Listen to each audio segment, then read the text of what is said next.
When someone plans your downfall, perhaps that is the path of your success.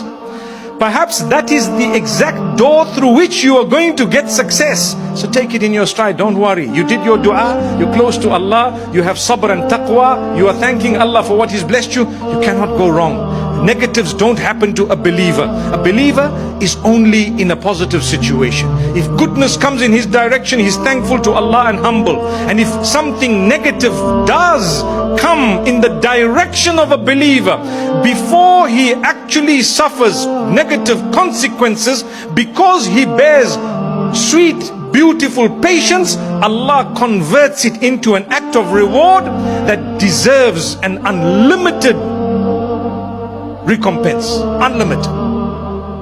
That's Allah. Sabr. You made sabr. You had a problem. Yes, sabr. How long is the sabr?